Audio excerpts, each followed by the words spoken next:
wanted to revisit some things with regard to the Canada situation with the so-called Indigenous and our position in that. We're having some conversations yesterday and day before with some people online that are claiming this whole perspective of us being Indian, us being Native American, us being Black Indian, this being Turtle Island and certain things. And from our perspective with out here, that's not a realm that we want to be in as far as the classifications that we get from these individuals that classify themselves or call themselves Canada. There was an article on outline.com that Brother Omar's mom has sent him. So some of the things in that we're gonna talk about in relation to things with regard to treaties and what these treaties are saying and how we're supposed to look at these individuals who are putting up this sort of front that they're the authority here. The article is called "Canada is Fake: What Americans Think of as their friendly neighbor to the north. If they think of it at all, it's a scam."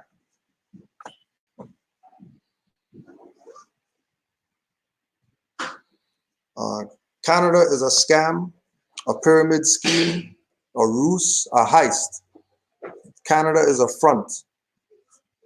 But when I say that Canada is fake, I don't mean anything so universal or theoretical. Canada is not an accident or a work in progress or a thought experiment. I mean that Canada is a scam, a pyramid scheme, a ruse, a heist. Canada is a front, and it's a front for a massive network of resource extraction companies, oil barons, and mining magnates.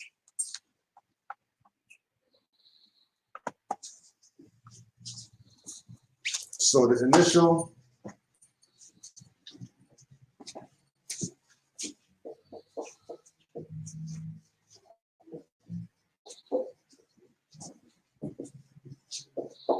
Hudson Bay Company,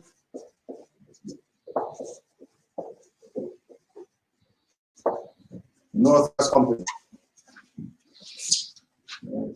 and then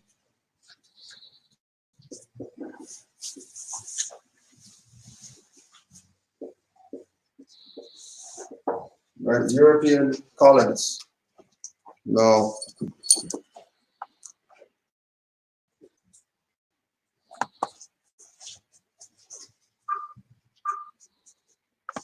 when we go to on the Canada website, they have a page, the Government of Canada website. They have a page dealing with peace and friendship treaties, and they have a section on here called Treaty or Articles of Peace and Friendship renewed 1752. Treaty of Articles of Peace and Friendship renewed 1572. Now the reason that we have to bring this up is just to get a timestamp of how they came here, why they came here, and then why they're in the position that they're in today. And then the part that we play in that, right? Because without knowing the part that we play, we just continue going along like this is something legitimate that they're doing. So when we go to this treaty,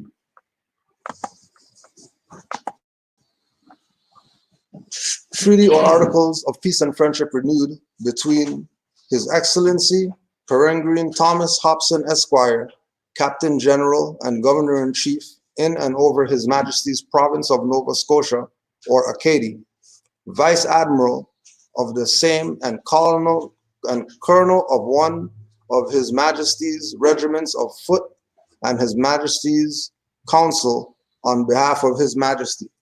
So remember, this is Government of Canada website. And if they're going to tell you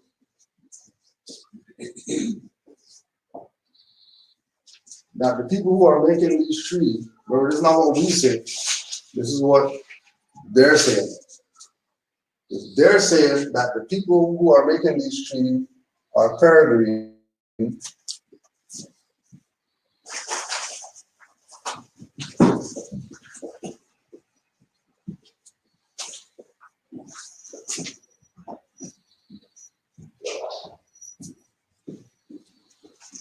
It means foreigners. So they have their treaty, and in their treaty that they're putting out on the Government of Canada website, they're telling you that the people who set this up, which includes them, are foreigners.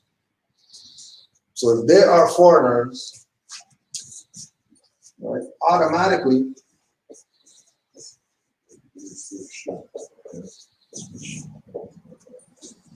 any jurisdiction that they have is from force. They don't have jurisdiction because somebody gave it. They don't have jurisdiction because somebody in authority gave them some paper and now they can make claims or whatever. The only reason that they have jurisdiction is because they were foreigners. And the fact that they call themselves colonists and call themselves colony lets you know what kind of foreigners they are. So that in dealing with them, you deal with them on the level of how they classify themselves as Moors. As Moors, we're not dealing with them as Government of Canada, Government of the United States of America, you know, PC, liberal, you know, Democrat, Republican, whatever like that. Foreigners, peregrine. They know who it is that they are. Biggest problem we have is that we don't know who we are. So they get away with everything that they do. Because we just don't know who we are. And with us not knowing who it is that we are, we fall under jurisdiction that was not created by us. It was created by somebody else. In order for them to be able to make claims like government or whatever, when they know that their Hudson Bay company and Northwest company coming together. And that's how they took over the whole landscape from the eastern seaboard all the way across to the west. By being foreigners, starting up corporations, just like the thing was saying for trade and whatever like that. But the trade had nothing to do with fur pelts and you know, they got a mongoose hat or whatever. Fur trade had to do with them getting jurisdiction. This was found because I was doing some research on it. It started off from the perspective that the beaver pelts were something of a commodity, and that when they had come to this land, they realized that there was abundance of that. So as you were starting off, it started off from an economic perspective of them coming in here and sort of seeing this stuff. And what I think happened was, due to the fact that our culture wasn't one of any ownership or any of this stuff, you know, them coming in here to sort of extract certain resources were done from a, you know, sort of from a, you know, sort of from an apples and oranges thing. They were in here killing animals to take the furs and stuff to go sell back at home. And then what happened was there was then a shift where then, I guess what happened was they realized that because we didn't deal with things like that, with ownership and that kind of stuff, that kind of greed mentality or whatever the capitalist sort of energy behind it, then sort of morphed into this ownership sort of thing, and that's where change from them coming here to sort of do business, then coming here to sort of own the place, right? Under sort of the colonial sort of guise, right? I was just wanting to sort of amend what you were saying, that initially it wasn't really about in the beginning, because they were here, they didn't know what we had to offer here. What happened was they got here and then realized what a bountiful place this was. And then I think that's where things sort of started. Yeah. So it's kind of like that movie Revenant with Leonardo. Exactly. Kind of like that, because they started off in the beginning here, they were throw off the indigenous people here. And then they get kidnapped one of the unpacked. I don't know what movie, but I'll say go watch that. There was another one too, Red Road with what's his name now? Aquaman. The guy who plays Aquaman. Yeah, Frontier. That's not. Is it Frontier? Yeah. Yeah. Okay, yeah. Sorry, I got mixed up with something else. And also the fish in the East Coast. I remember reading when I was back in elementary school and talking about just how many fish there were that you couldn't even get to the coast. Like it was hard to navigate the shores because they were so populated. So there you go. yeah. White Cargo, the book White Cargo is a good book. Also dealing with the so-called white slaves and how they came over here to. I forget the author's name, but White Cargo. Yeah, I'm reading that right now. It's very interesting. So treaty or Articles of Peace and Friendship renewed 1752, and then prior to that, we go to 1494, Treaty of Tordesillas. June 17th, June 7th, 1494. So prior to them saying we're gonna be over here and beaver pelts and natural resources and whatever else, they had to leave over there first. In order to leave over there, they would have to conquer the Moors first. So when we start talking about indigenous people violated with Europeans and residential schools and reserves and this whole thing of Aboriginal indigenous culture and Europeans coming over here as colonists, only reason they came over here is because they defeated the Moors in Spain. If that didn't happen, they wouldn't even care to come over here, because that's how they were able to get access to maps and certain things to know that there was even something over here, right? So in them leaving there and coming over here, we have to look at it in perspective that if we're the ones that they got that power, conquering us gave them the power to go say, let's conquer the rest of the world, then everything about our people being free is hinged on morals. It has nothing to do with anybody else or anything else that we call ourselves. Because in the Treaty of Tordesillas, they're talking about them conquering the Saracens, which is us. Right? They're talking about them conquering the pagans, which is us. Right? And right, and then now, like we're talking about, we're going to Montreal to go honor the East Gate, which is nature worship and whatever like that. And then now that's pagan, so that people could not connect to that, because they'll think about that as the pagans who are evil and they don't do the, and then they steal your powers.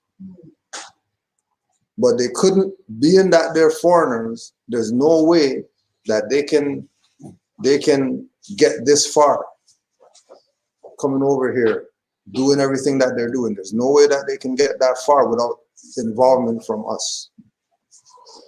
And people on our side, just like what Nobu Ali said, people on our side that thought it was a joke and unreal, and figured, well, why not side with them, or why not assist them, or why not do things for them, knowing that it's going to be the detriment of us. Knowing that if they do this, it means future generations are going to suffer because these people are colonists. Right? You had something, Omar? Just I was going to get you, because you expanded this morning on the fact of how the New Agers, you say, are honoring. So maybe you can speak on that, right? Yeah. The New Agers are on our stuff. Hold on. The New Agers are on our stuff now. So I don't know. You said that that's what you're on now, right? These New Agers are on honoring stuff. Yeah. That's what, going to Stonehenge and whatever else that they do. Astrology, knowing about, lunar calendars and solar calendars and things of that nature. Oh, and just sorry to expand, even this February 29th, which is leap year and whatever. In regards to connecting the solar calendar with the Gregorian calendar. Yeah. The Gregorian calendar, is the European calendar, so they've had to add a day on. And they're talking about how these days. That these days, the people that are born on these days end up having issues because, their birthday only comes once every 4 years and blah, blah, blah. So that's all in their controlling the narrative, right? Mm-hmm. Right. During the second half of the 15th century, a series of papal bulls granted the Portuguese a monopoly to the detriment of the Saracens or pagans over lands that had been or were to be conquered.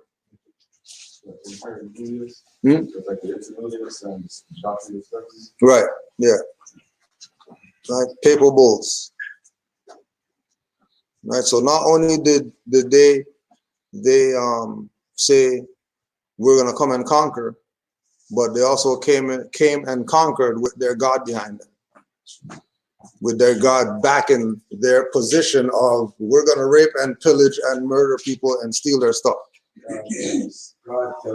Yeah, right. God said they need to take this religion to the other parts of the world or whatever. When it's really that they conquered the Moors because a Moor sold out. So a Moor sold out and gave up Granada. When he gave up Granada, now these people have the authority to say, we're going to issue a papal bull. We don't want any more Saracens, pagans, whatever around here. We don't want any more blackamoors around here. We don't want anybody who's not going to be down with the program of us going and conquering the world.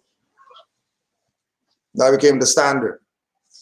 They pour their holy water on the shield and the sword, and then they go out there and then they conquer the world. But all that was done because of one of our people, just like you're saying in the movie. Oh, yeah. They had their one Indian guy who's the European foreigner's best friend or whatever, taking him all over the place, showing him all the secret stuff or whatever like that, and not knowing that he already sent the stuff back, the letter back or whatever to Europe to send all the other people because it's free reign here. These people are gentle as a dove. That's that's what I'm reading the White Cargo. Yeah. Yeah, they literally did that. Like took them up into this and Yeah. showed them where the gold was and the silver. Showed them all the stuff. In the early Spanish Main, what they did is that they would go amongst the Caribs, tribes and whatever, they'd free the Arawak woman. Yeah. And she would literally lead them back to where island she was from. Like they had in Puerto Rico. And she showed them exactly how to get it. Showed them exactly where the village was and everything. So even she would let rock them.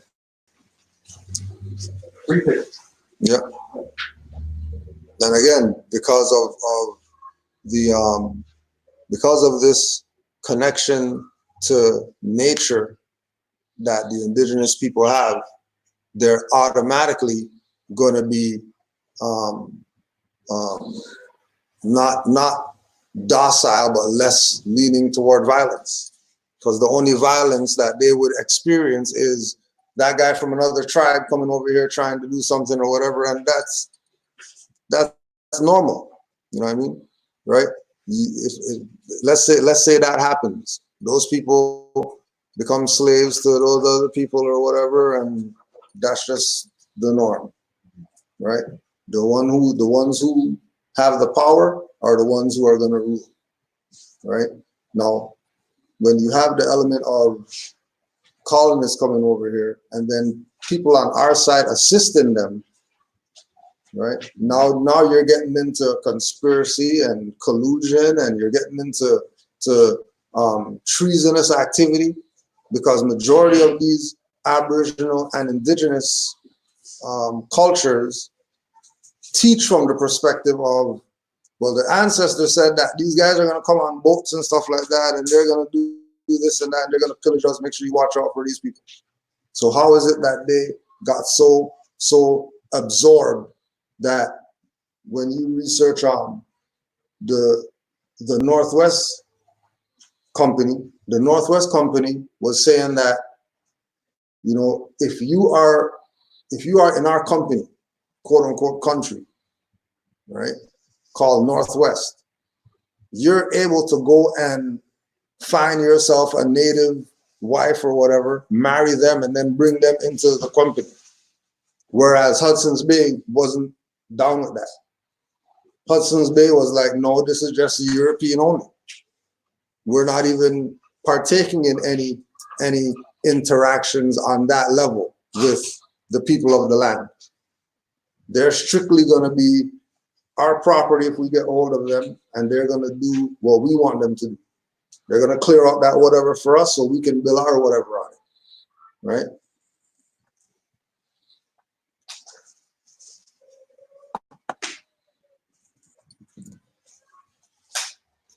If you've ever attended a Canadian history class, here is the short version. European settlers spent their first years in this part of the continent hunting beavers en masse in order to turn their pelts into fancy hats. Founded through the fur trade, the Hudson's Bay Company operated as a de facto government in large portions of what is now Canada for nearly 200 years, between 1670 and 1869. Right? So we have 1494 with them saying, Treaty of Tordesillas, we're going to leave from here and we're going to go over there. And anybody over there that's not Christian, we have Catholic powers to civilize the heathens.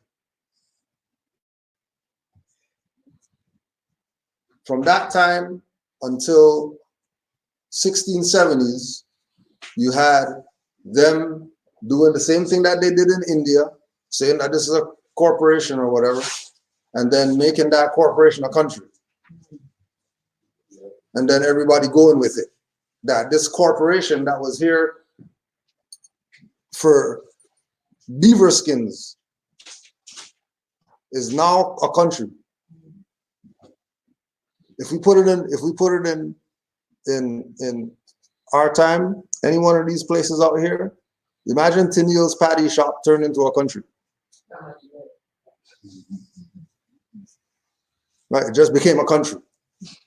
Patty store is a country. Now they got a flag and everybody's going there to get passports and social security cards and whatever like that. And everybody's taking it like it's a real thing.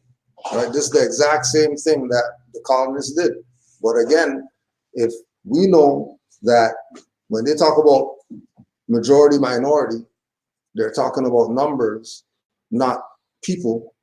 We know that we're the majority and they're the minority. And if they're the minority, how the hell do they get from the East Coast? How the hell do they get from across the Atlantic over here and then even all the way to the West Coast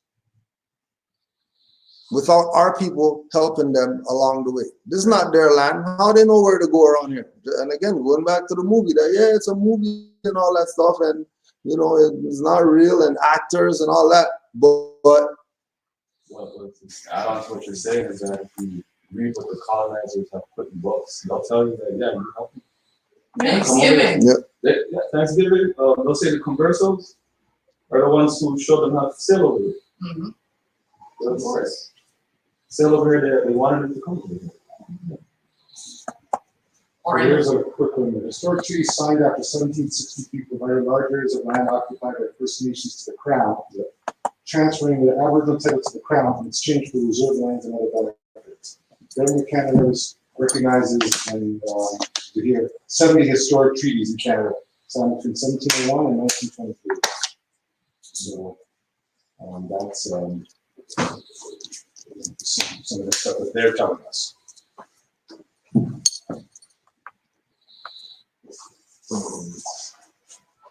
Founded through the fur trade, the Hudson Bay Company operated as the de facto government in large portions of what is now Canada for nearly 200 years between 1670 and 1869.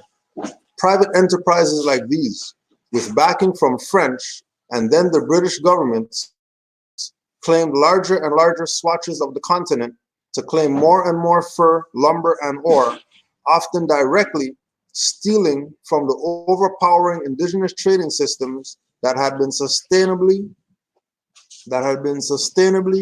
in place for thousands of years.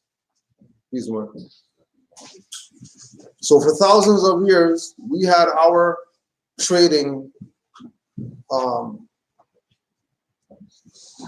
systems, right? And it's not that we just had a trading systems. These trading systems were so sustainable that it only makes sense that these people came here, and that's the first thing that they go after. Because commerce is what really controls the society. And once you can stop people from engaging in commerce, then you could control everything that they have. And again, they're going to have to get our own in there in order for them to be successful colonizing. They're not going to colonize without our involvement. And that's the part of it that when we say proclaim our nationality and declare who it is that we are, we're taking ourselves out of the realm of the sellouts and the traders. Because we had Brother Jamal's had put up a video of the paperwork of one of these Black Indian whoever's, right? And the Black Indian people have a letter from the state saying that we, the state, give you permission to be a native or whatever. And the permission that we give you to be native, you have to use the European name when you're engaging with us. This is all the stuff that's in the letter that they got that they're using to say, oh yeah, they recognize us or whatever, to have people join their thing as the Black indigenous or whatever. But they're directly sanctioned from the colonizers who came over here and slaughtered everybody and took their stuff. Yeah, right? Put their thumbprint on it, signed in red and everything, with the foreigner, right?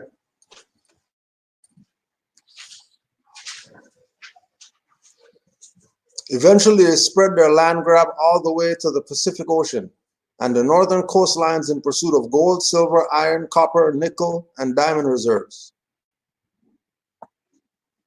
The eventual formation of Canada as quote-unquote Canada came about in the late 1800s for nakedly economic reasons, primarily to benefit the companies and conglomerates that were trading Canadian natural resources with the British, but also to facilitate railroad construction using slave labor in which civic leaders had investments. On some level, this history closely mirrors that of all colonial states. It's a pattern that Marx once described as primitive accumulation, the principal economic drive of colonialism. Through the enclosure and seizure of resources, the purposes of their privatization, entire populations and regions are brought into the scope of a ruling class, which now owns the means of production and has the power to exploit workers with no choice but to accept the conditions forced upon them. Right? That wouldn't have happened if they stuck to what was already laid down. Their ancestors told them, watch out for these Europeans coming over here. Don't get into any treaties, arrangements, or whatever with them.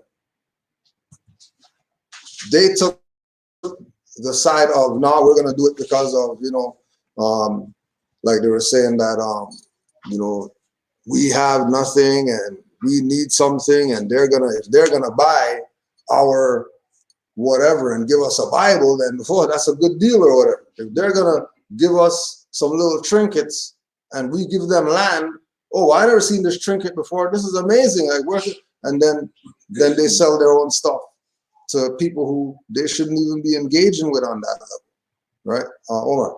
I just think, I think we also remember too that a lot of this stuff in our cultures, there was no ownership of land. Yeah. So that so-called signing over any land for anything was not a concept that we engaged in. Right. As well as we were talking about this in the conveyance today, that the Europeans' sort of ideology is to sign these agreements and then break them. Yeah. Whatever they were. So I mean, we're looking at this on a multiplicity of levels, and we're never honoring any of that stuff. Yeah. It's much like when we went to Philadelphia and they told us about the chief. Mm-hmm. He had his eagle, he had his empress, gave him, plied him with alcohols and different stuff like that. They killed his empress, killed his eagle, they killed him out of spirit. Whatever he signed after that was under duress. Yeah. One of the things I've been saying too, anytime that your leaders start to do anything that's not in line with what is right, they stop being your leader. Yeah. And that all goes back to straying away from the matriarchal principles. Mm-hmm.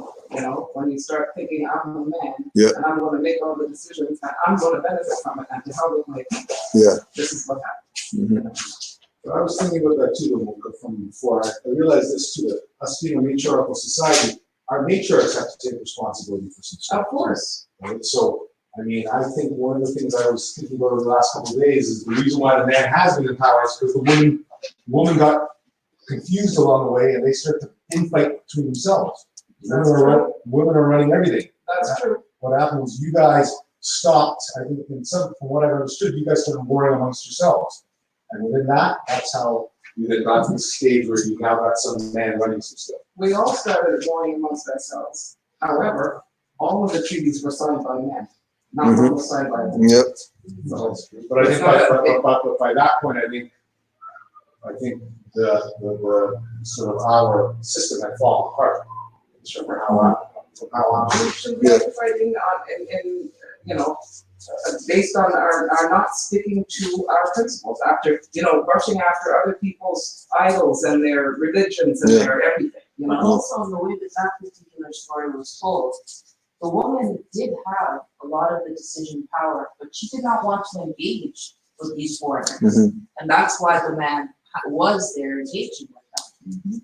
That's why the Moor's mom spit in his face or whatever when he gave up Granada.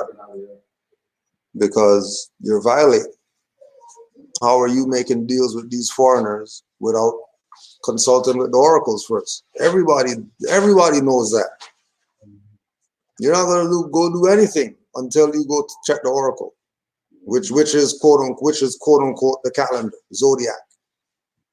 Talk to the zodiac. The zodiac will tell you, well, no, don't do that yet. You Mercury retrograde, so slow down. You don't want to be engaging in anything right now. You don't want to go there. But again, if the people themselves, it's like we say with all the different leaders that they take out, that they know that the people aren't ready, so they could take out the leader. Of course. If the people were ready, as soon as that leader's gone, another leader will pop up in a second. It's not even going to be any issue. And they can't do it without our cooperation. Right. That's true. Regardless of what it is, the men, the women, it doesn't matter. Yeah. They have to have help from the inside. Yeah, from the inside. Otherwise, there's no way in hell that they can do it. And that goes right to this day, you know. Exactly. Mhm.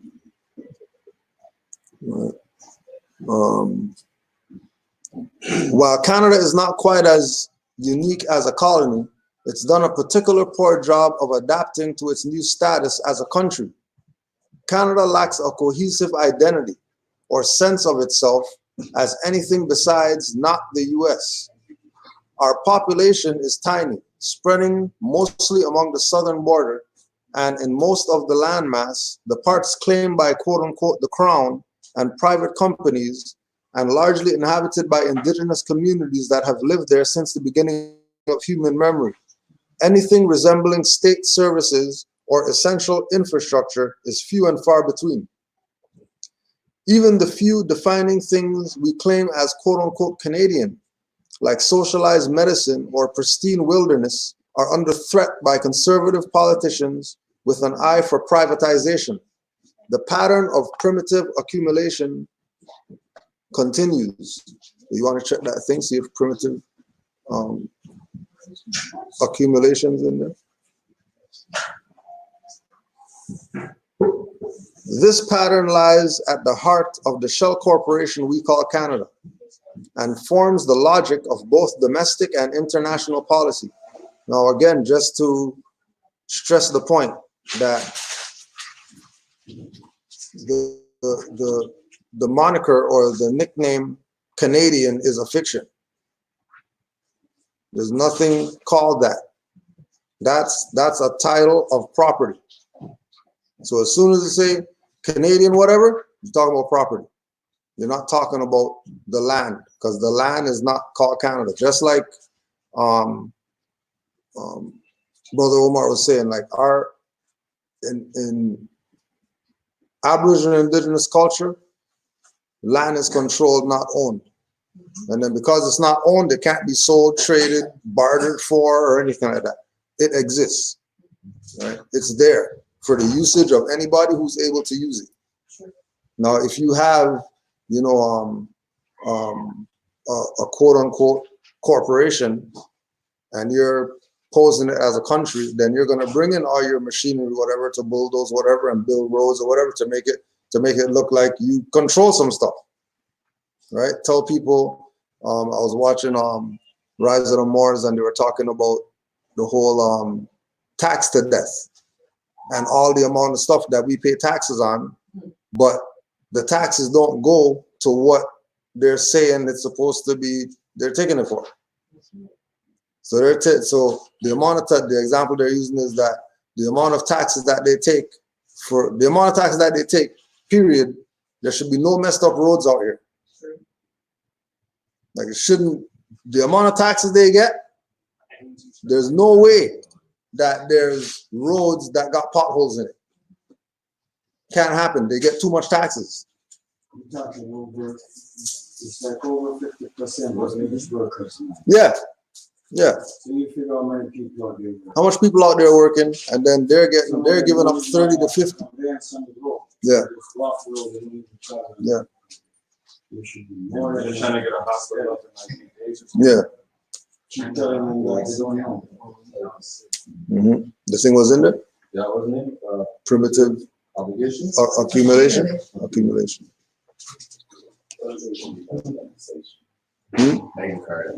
Yeah. Taxation without legislation. Yeah. Mm-hmm. Not just primitive obligation. Okay. Right. Over 75% of the world's mining companies are based in Canada. Now remember that that's not land. That's there. When they say Canada, they're not talking about land. They're talking about corporation. They're talking about Walmart, Canadian Tire, whatever.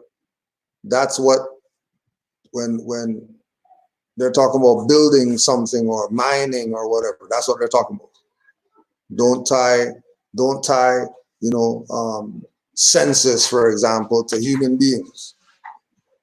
That's a corporate thing. Citizen. Don't tie citizen to human beings. It's a corporate thing. And once the people get to the point where they realize things that are off, or you know, that they've been naive or whatever, it's time to shift your perspective or your focus. You can't keep going down the same road, knowing that you know, Canada's a corporation. Like, we have people saying, well, you know, Moors in quote unquote Canada aren't American, they're Moorish Canadian, and try to lead down that road to tie us to the corporate jurisdiction. But then when we talk to Moors south of the quote unquote Canadian border, they're not calling themselves United Statesian, even though they're in the United States. They're not Moorish United Statesian. So why are we Moorish Canadian if you're not? If you're Moorish American and you're in the United States, then why can't we be Moorish American and we're in Canada, right? Yeah, I was reading an article about they call the people in Richmond, Richmondites. Right, yeah. One of those, you need Richmondites. Yeah. Right, playing games. Richmondites.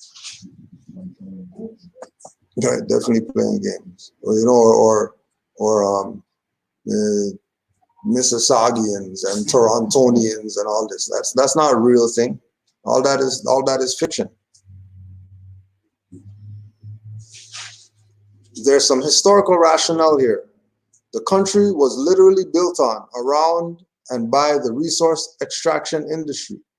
Still, this ridiculous preponderance is largely due to international moves by Canadian federal and provincial governments to attract mining money. For instance, mining companies can legally lay claim to minerals found underneath the ground, basically anywhere in the province of Ontario. And in British Columbia, mining companies can stake claims on land without having to be physically present. And the reason that they can do this is because everybody's gone with this idea that they're a country.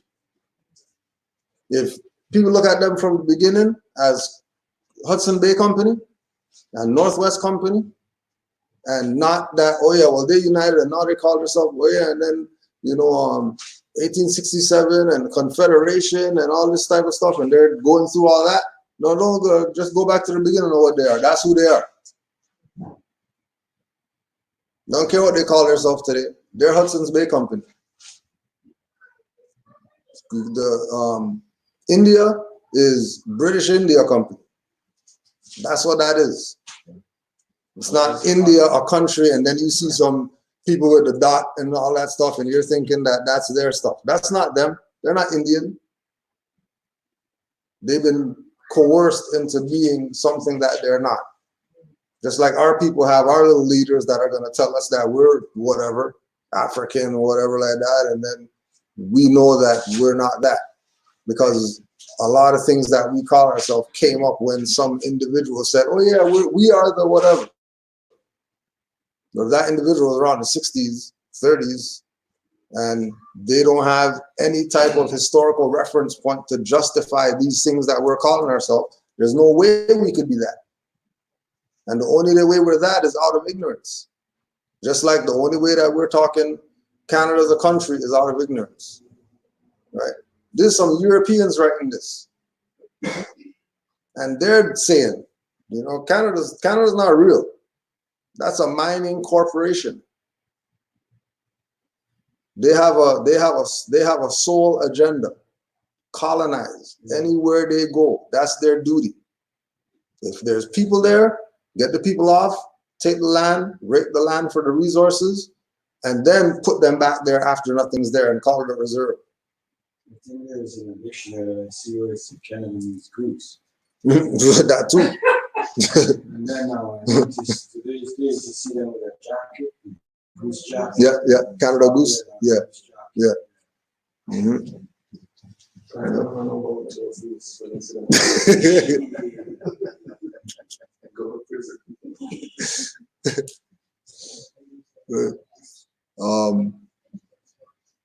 Most of the physical geography of Canada is used for resource extraction purposes.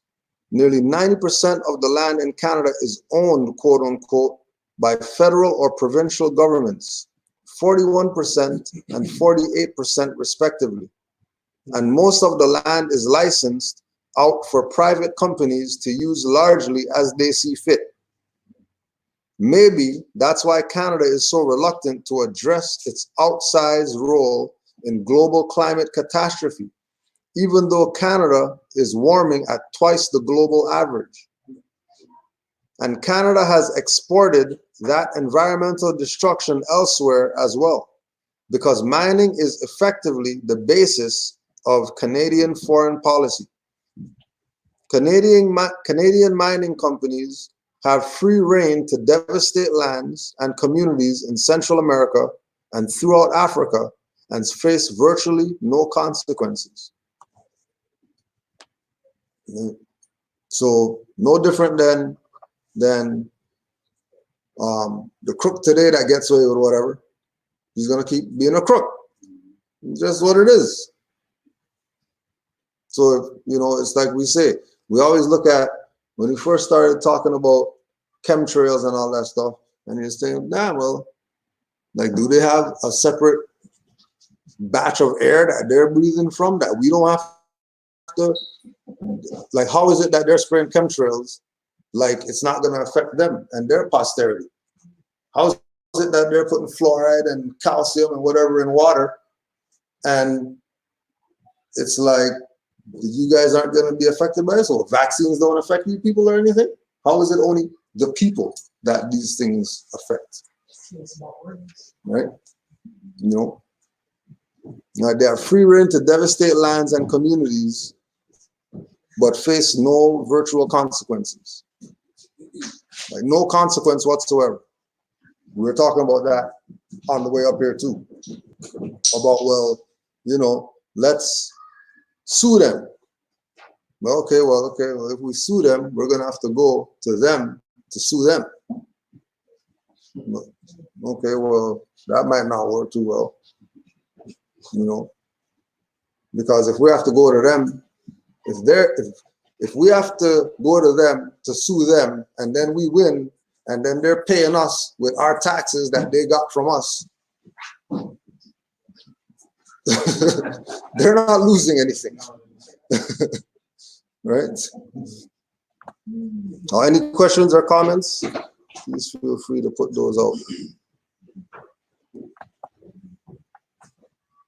It's the same thing you were saying. Yeah, there's a lot of money to keep saving finance. I'm going to apply for a house, like rent my house, to get a loan, and they get a house, and they pay from your money, and you pay interest again on your money. So they still don't own the land at the house down there. Not even that, the signature, yeah, alone, you know, exactly.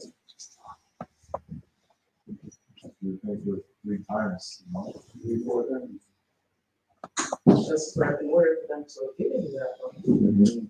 They're using other people's money, giving them a fraction of that in savings or have you. And that process, there is no money transaction. It's a numbers. Yes, it's just numbers. They own the bank.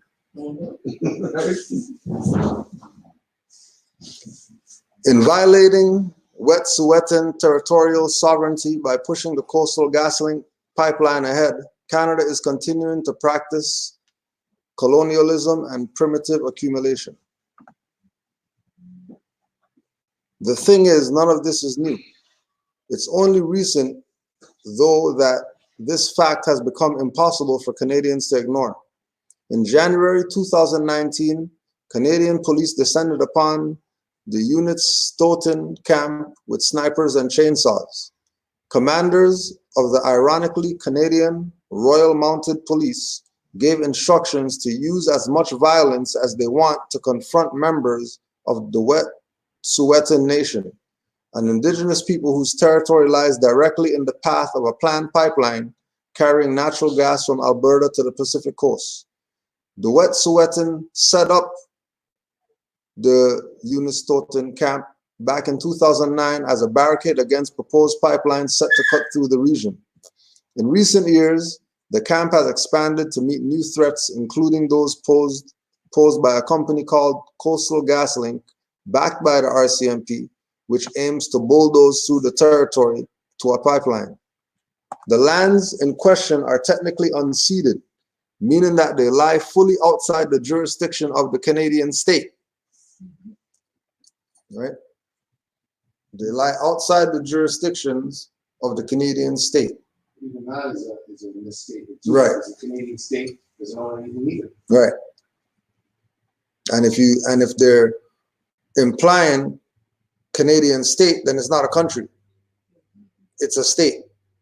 And if it's a state, what's it a state of? Because it's not a state of itself if it's a Canadian state, right? The land was never officially incorporated into the Canadian state, and the people there never entered into formal treaties with Canadian colonists. So now I talk about another jurisdiction. So you have Canadian state and then Canadian colonists. And there's no way that the state people and the colonist people are separate. Both of them are the same thing. Both of them are foreigners, peregrines that came here, usurped the land, escheated, hypothecated, did everything that they can to get the indigenous people to be unconscious so they can accept the rum and the Bibles and give up the land and all the resources. It didn't even succeed in that region. Right? That too. In fact, as a 1997 Supreme Court case established, indigenous land rights and title have never been extinguished in the traditional Wet'suwet'en and Gitxsan territory, meaning that the lands rightfully ought to be governed by indigenous laws, which the courts recognize as far predating any colonial presence in the region. So any type of colonial presence in that region should be dealing with the Aboriginal indigenous people.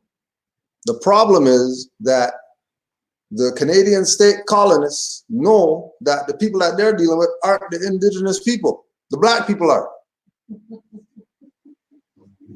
But then the black people don't want to be indigenous, they want to be African. And then the Africans come here and they don't even call themselves African, Canadian, or African American or whatever, and they're African. They were also able to infiltrate because they have band leaders. Yep. So they were able to infiltrate even if they weren't able to take complete jurisdiction. That was sort of done through the BIA and sort of forced sort of status that they come on. Right. I just want to say that, I don't know if you guys, because I have been tuned to some of this, but Andrew Scheer, who was the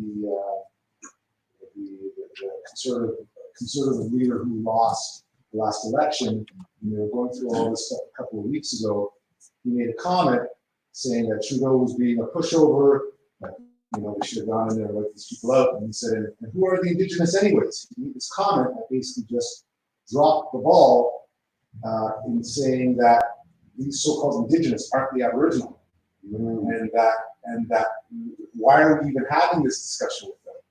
And Trudeau got very mad, and then when they had this inner sort of caucus meeting with the sort of meeting of leaders, they didn't invite him.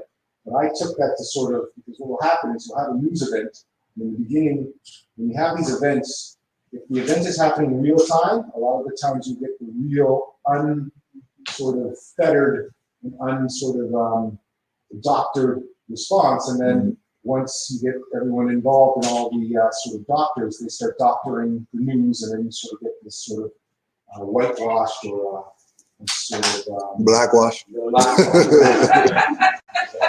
Connotatively, but I was talking to my mom about this because I've just been trying to get her onto the knowledge. But Andrew Scheer, and basically this is yet again proof that the leaders all know what's going on.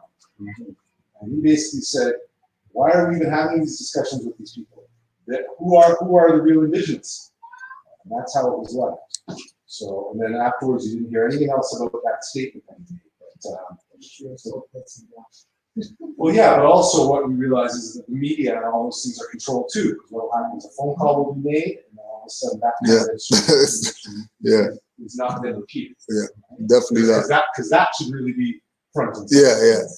Full page, Full page front should page be- news. It's like a- Share said. Same share guy here. I heard a part when you were talking about him too. He never been into politics, no political background. Yeah, He just he sell assurance. Okay. Well, the word is too that he's not even from here. Yeah, he sells He's from- assurance. Assurance. That's From why the insurance south. didn't come when we talk about, because before I only hear more talk about assurance. Yeah, I never, before I know what I know, I never hear about assurance. Assurance, I yeah. only hear about insurance.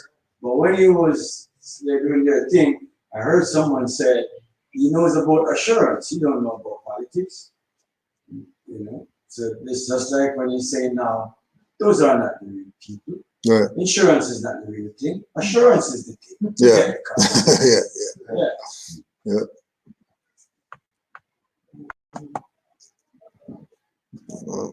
And again, when people start analyzing what we're putting out and all that stuff, don't talk to morals. This is not what we say, right? This is what other people are saying about Canada and all that, right? Even though we have our perspective about it that we talk about, this is not us talking, right? This is other people talking, letting it be known. Just like some of the books we read, is European right now. Yeah. It's about us. The truth is there. Yep. It's there. And then some old people say, oh, it's white man book, they're not reading. Oh, there we go. Now. Oh, pull up There we go now. territorial sovereignty. See if that's in there. You going to church? Hmm? You're going to church? Yeah, yeah. Yeah. Exactly. Yeah. Don't miss that. Yeah. In violating Wet'suwet'en's territorial sovereignty by pushing the coastal GasLink pipeline ahead, Canada is continuing its practice of colonialism and primitive accumulation. What's more, Canada is violating international laws around military occupation and around the rights of Indigenous people. Right now, as I write this, members of Wet'suwet'en Nation are still resisting, facing mass arrests and state violence to protect their lands from privatization at the barrel of the gun, right? So same thing with the thing, and then they just took the people off the pipeline. So what was the holding up people for 2 weeks and all that stuff to do what? Something must be going on in the background that they're playing this game, because there shouldn't be. We're standing up for our rights and whatever like that, and 1 day, 2 days, 3 days, 5 weeks, 7 weeks, and then one day these people just come and move them off, and that's it. Yeah, but even when we were looking thinking about taking the train to Montreal, when you go online to be real, it's telling you when the trains are going to be available. This was a week or so ago we were looking at it. Well, it should be available on the 27th of March, or the 28th. So you want to tell me this is not a case? Yeah. You know what I mean? Yeah, but this is what I was talking about, the whole doctrine, because like you said, it was supposed to be the 27th, but they just said now that they're hoping to have it back on Tuesday. So ultimately, a lot of the times what you're seeing is a lot of false flag stuff. They'll put stuff out there, I think in a lot of ways to sort of change the energy, right? And that's that sort of sorcery stuff, right? So you think that 27th, it's happening. Well, no, these people haven't left. Well, A, and B, if it's an actual protest, right? How do you know when it's going to be resolved? Yeah. How do you know? How do you know How can you pre- predict that on the 27th, the trains are going to be out? Yeah. You know what I mean? Yeah. Well, they can, but they can say that from that perspective. Well, And they can almost, it's almost like willing it into existence. Or if you know there's going to be some sort of military strike. Fair enough. right? Yeah, to But remove them. Yeah. That's what I'm saying to you, that was their plan. They got the And a memo. lot of the time, that's for finance as well. All right, everyone, get ready to go back to work on the 27th. Well, if we don't move off of that spot, we will go back, right? So. They don't have territorial sovereignty, but they have territorial jurisdiction. All right, yeah, you put that out there. Territorial jurisdiction, territory over which a government or a subdivision therefore has jurisdiction. Jurisdiction considered as limited to cases arising or persons residing within a defined territory as a county, judicial district, etc. The authority of any court is limited by the boundaries thus fixed. Limited by the what, sir? By the boundaries thus fixed.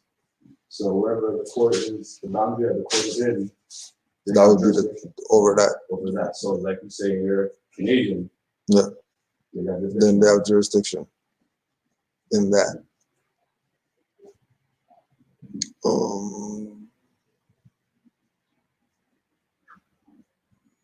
Right now, as I write this, members of Wet'suwet'en Nation are still resisting, facing mass arrests and state violence to protect their lands from privatization at the barrel of a gun.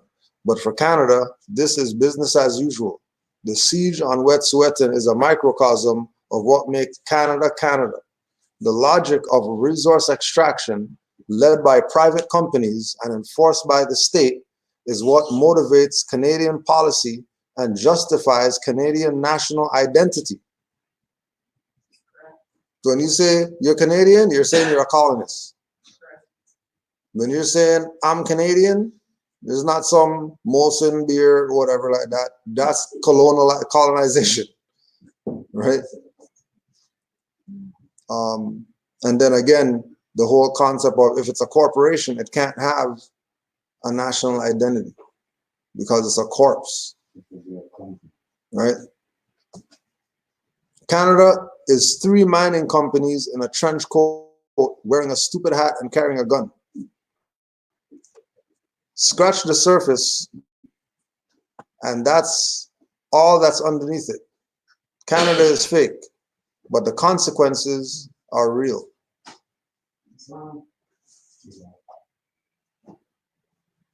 When I was putting what I know to my mom, because the Bible now they were saying they're going to be wars, nations against nation.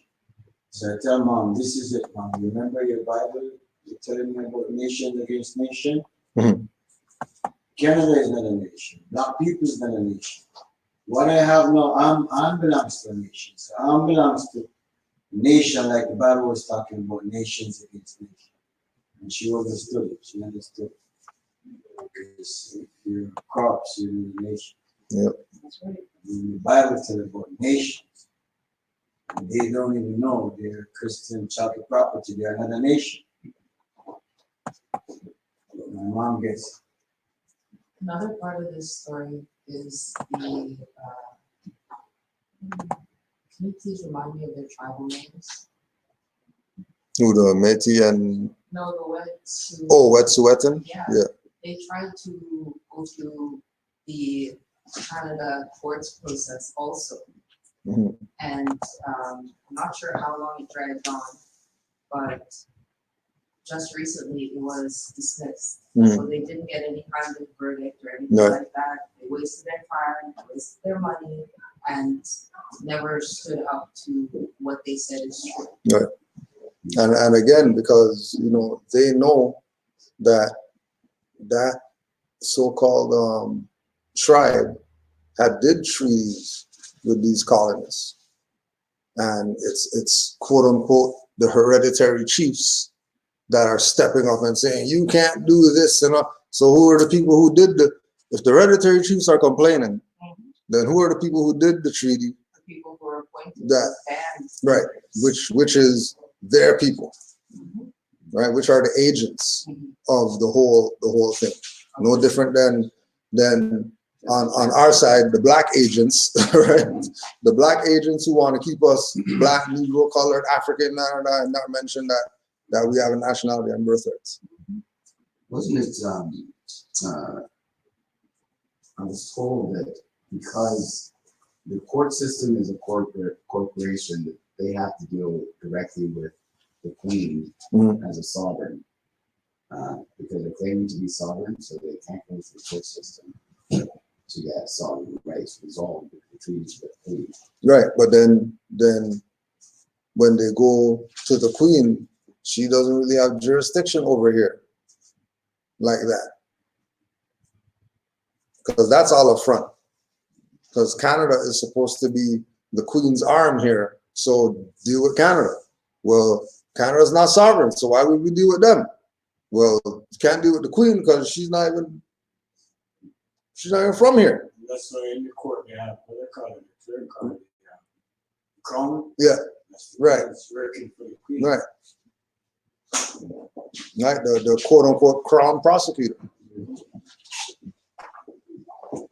Because she's not really here like that. She's here in spirit. Yeah, Regina too. You get the suit, it's you versus Yeah. Regina. Not the highwayman where it's you versus Regina. That's what's on your ticket. Regina never shows up. Yeah.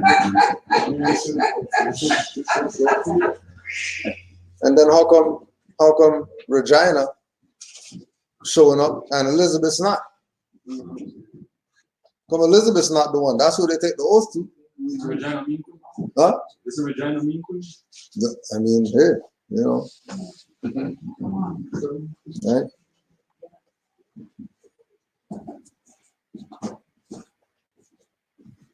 Right. So when you have for example, when you have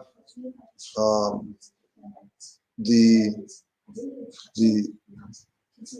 indigenous people who know that they're not the indigenous people, making claims that they're indigenous, and then they're doing treaties as, you know, all these different tribal names, which the tribal names don't have the authority to do certain treaties with foreigners. This is why, again, that there was always a mother clan or whatever, that everything is gonna go through them. As soon as you talk about, well, yeah, my tribal chief is gonna see what you say about this and all that, we already know that you abandoned the stuff. What are you talking about chiefs and all that? If you're quote unquote tribe, you know?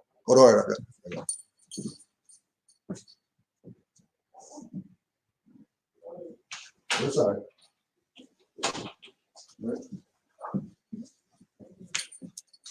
Because you know, we can all these different Moors all over the country could present something where they went to, whether they went to some type of tribunal, whether they were dealing with some corporation, whether they're dealing with whatever, that they can present to you something from them, recognizing that we're Moors, whether they put our appellation on it, whether, you know what I mean, we go there, we get some type of fight. They don't just bend over because we're there or whatever like that. They're gonna fight us.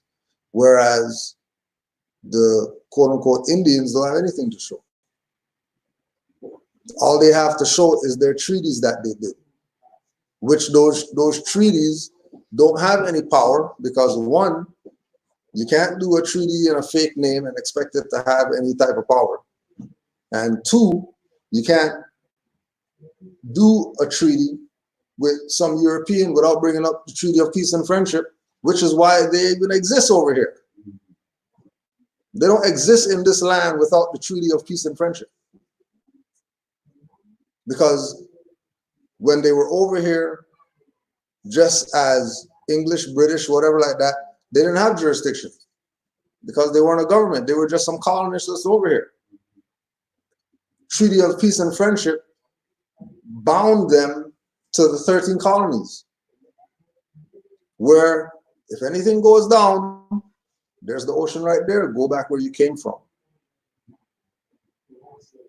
But now if you got them spread across until the Pacific Ocean now, and they can't go that way back home, then they're here. And all we got to deal with them. Because of the so-called Aboriginal indigenous, whoever is doing treaties that they shouldn't have been doing with them, that have them now, their teeth are in now and they're holding on. They're not opening their mouth right now. I just wanted to see over in the United States of America. Oh, for example, in Jamaica, so-called, if you're involved here and they could deport you back to any part in America, they could deport you back under the Black African American model. But those people over there don't realize that they cannot deport them back to the Africa. They say they're African American. Right. And they never deport one. Not one. Not one. I would want to get deported if I was over there. Send me back, man. Not one. But they can't. Because they're not from there. They're not from there. But when they send me back to so-called Jamaica now, they know we're still at home. Yep. We're still at home. We're still in our land. We didn't go nowhere. Right. Swim across the water and we're here. Yeah. The issue is that they made, quote unquote, the islands colonies now. Yeah. So you don't want to go back there either, even if they send you back. Where it's supposed to be, supposed to be a good thing that you got sent back. Because you're supposed to go back there and everything's supposed to be there proper. That you're just gonna go back there up there and then you come right back over here because these people are playing games. So you can't deport me to somewhere where I'm from. All the islands are part of America. The islands are part of the Americas. That's what it is. If you could swim from Trinidad to Venezuela, you're good. Islands are part of the Americas. Right, Brother Omar. I had a thought a couple of days ago about this whole concept of us sort of being slaves from Africa. I had a thought, why aren't we then having a class action lawsuit against our brothers in Africa? For real, sue them. Think about this, who sold us out, right? These are the ones who put us in slavery, right? So there should be the same way that they're coming after the Germans and everyone else for all this stuff. Really then, if this is really what is going on, then really we should be looking at a lawsuit against the Ghanaians, and the so-called Nigerians, and everyone else that they say that we're from. This is how you know that this is all a game. Big shot. Big shot.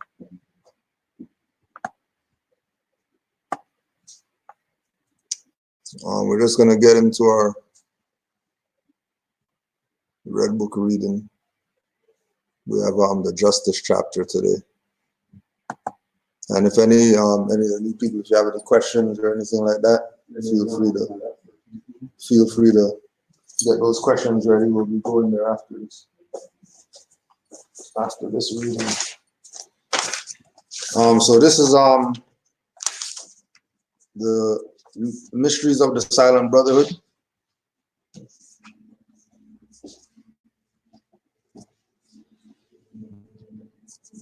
And Yahushua passes the second brotherhood test, justice. The Logos did not care the rest. He said, "Why wail in the luxurious room? I need flat rest. My Father's work upon me presses hard. I would go on and learn my lessons, all. If there are trials, let them come. For every victory over self gives added strength." Right? I would go on and learn my lessons, all. If there are trials, let them come. For every victory over self gives added strength. So every type of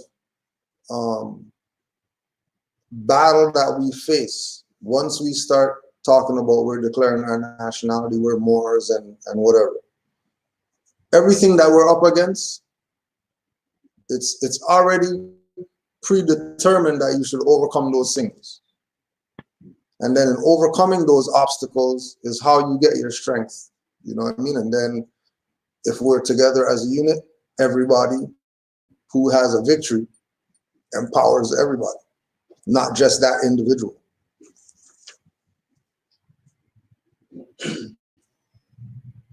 And then the guide led on, and in a chamber dark as night was Yahushua placed and left alone, and days were spent in this deep solitude. And Yahshua slept, and in the dead of the night a secret door was opened, and in priest attire 2 men came in, each carrying in his hand a little flickering lamp.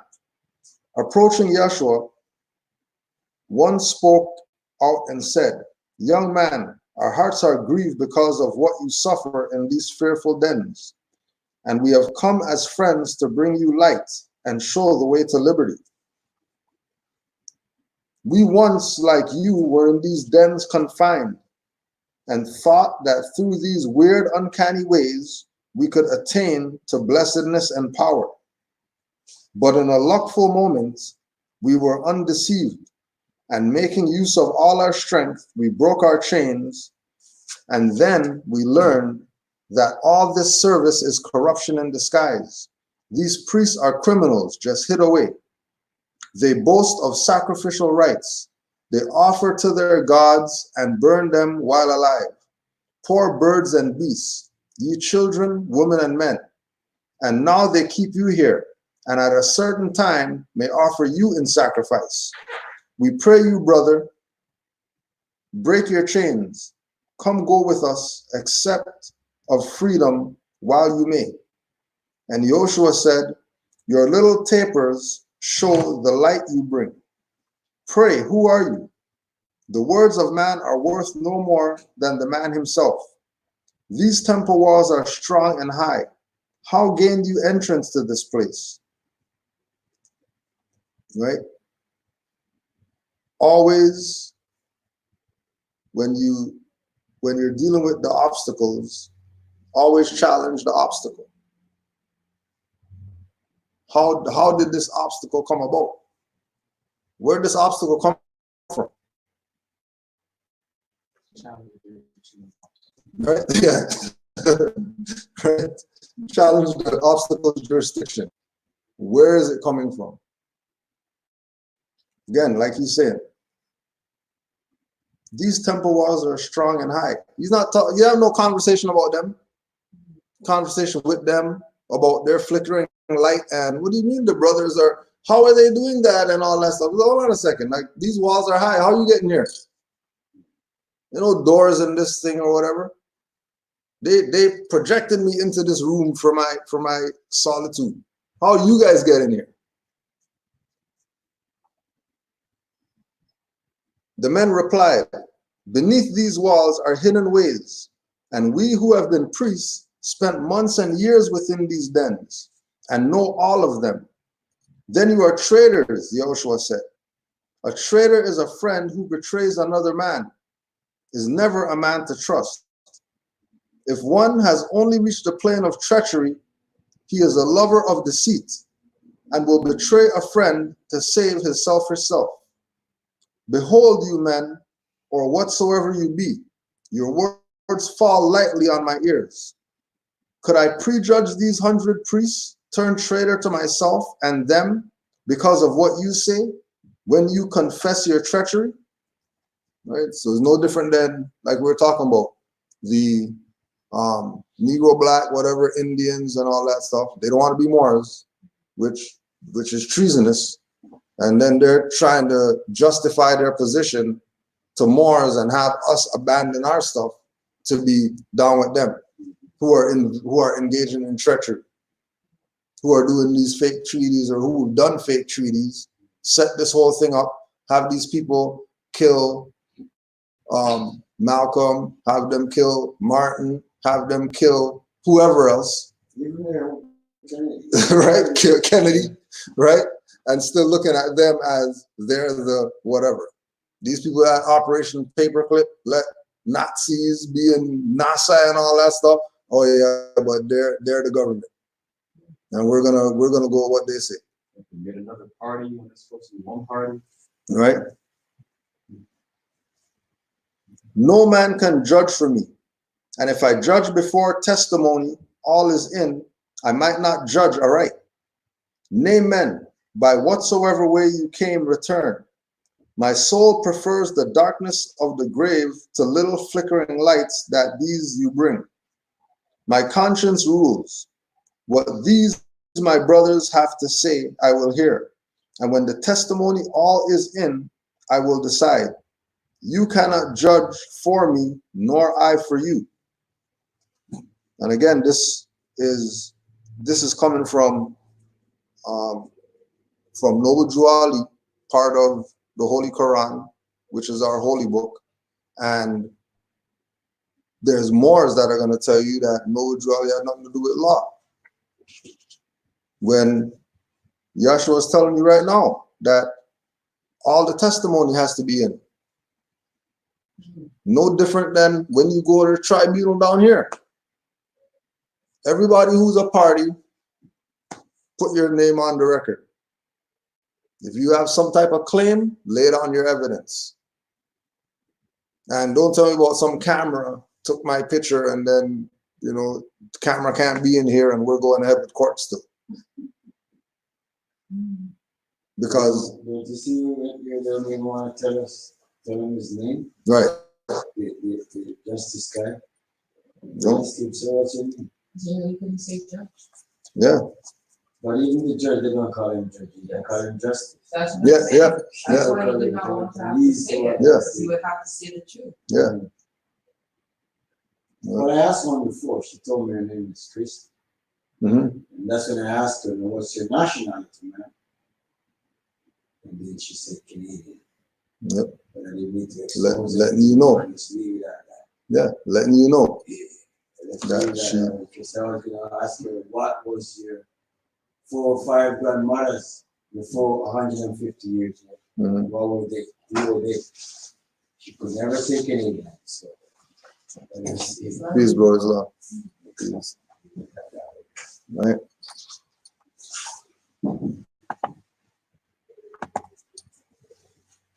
I'm here to protect me, not to expose it. You know, Yeah, straight up. they make me up where I wish, but not just to Mhm. And again too, like, you know, when we even look at situations of the tribunals and stuff like that, know that it's not you why you're in there, right? It's the colonial powers trying to force their powers on you while you're in there. It's not you did something wrong because, you know, they said your light was out or you ran a red light or speeding or whatever, right? They're supposed to, regardless of what it is that they claim that you do, their position's supposed to be, oh, as soon as you present yourself to them, what jurisdiction are you in?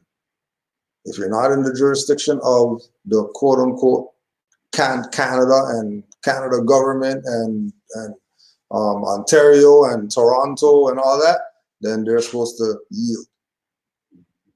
But again, we're dealing with people who have given up their power to them. So they're just abusing what it is that they have. Because people have taken the position of giving them their power. And they're exercising on the power that was given to them. So when, for example, like we say, you know, they're gonna always say, you know, go after their property in order to finance dealing with us. So if we go to them with something big, they're gonna have some type of campaign, blitz or whatever like that, pull over 500 of their wards, get their finance in order to fight whatever it is that we present to them. Which is where it comes into us being able to be self-sufficient so that it's not a strain on us when we deal with them. Because it's always a strain on us when we deal with them, which is why we lose. Because all they're doing is just outpowering us with energy. They know that they're gonna get a good sleep before a court date because they're on the offensive. Right? We're on the defensive all the time with them. We're always on the backpedaling with them. Let me get my footing before and they're always on the, you know, I'm not letting you get footing. Every time you step, I'm making 2 steps toward you. And all of that is mostly due to our people not loaning us their energy. They're loaning it to them. And again, they don't say, you know, when they say,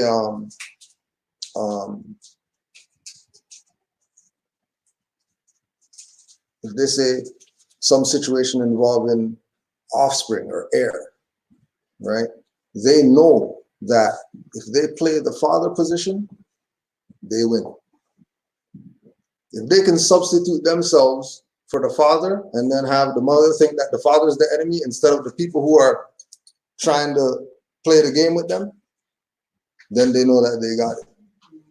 As soon as they get the brother highwayman to look at his other brother and say, you're not a Moor and all that stuff, let me see your license, they know that they got this. So all they do is continually use our own against us, which is them not exerting any energy whatsoever for the fight. How much times have you been to court and it was a Asiatic judge or whatever, Asiatic prosecutor, Asiatic whatever, and how many times was it European? Regardless, they're winning because they know that brother isn't your brother. They know that sister's not your sister. And you already know if you go in there and it's only Europeans in there, you know it's lions den. And you're the stake. And that's why it's important for your paperwork to see you, especially when it's irrelevant anyway. If there's no injured party, what's the fuss about? You know what I mean? Right. What are you going for in the first place? Right. And even on that level, you know, what's the fuss about? We're talking about instrument. Anybody doubt there now? No injuries, nothing like that. And this is where this is going. Putting off something 5, 6, 7 times or whatever, just because we're saying that we're not in your jurisdiction. Then there has to be something with regard to what we're dealing with that is making them deal with it how they are. The fight that we get as Moors from them has to be because they have to, we might not know exactly what it is that they have to lose, but they got something to lose by letting, letting the whole court hear this one individual talk to them. That they got to empty the court before they deal with us or whatever. I caught them once before. Mm-hmm. I caught them once because when I went, that was the church that I mean. And I told him, when I'm coming back, I don't want to wait like I wait to get. Because you get paid, sir, and all your clerks get paid. I don't. So when I come back to pick up justice, disclosure, I don't want to wait. Okay, sir, I'm going to make a note, so when you come back, you don't have to wait. When I go back, they try to shuffle me around. I said, where is the note? Just Richard left. Where's that note? She find the note, and I was in and out. So at that time now, some of my people that's in there, they get to hear what I have to say. Mm-hmm. But they didn't keep me and didn't make me talk too much, so they still didn't get enough. But they always leave us at the end when everybody leaves. Yep. This time I got it. I said, make sure you give them a note so when I come back, I don't wait. Right.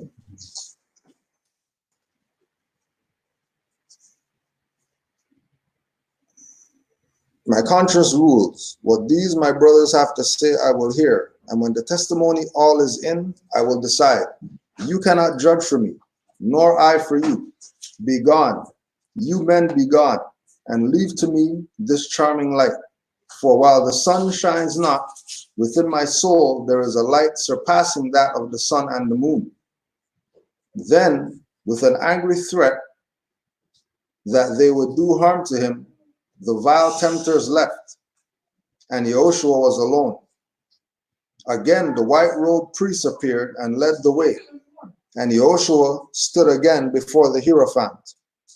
And not a word was said, but in his hands the master placed a scroll on which the word justice was inscribed. And Yehoshua was the master of the phantom forms of prejudice and of treachery. Right? And those are the same forms that we're dealing with our people.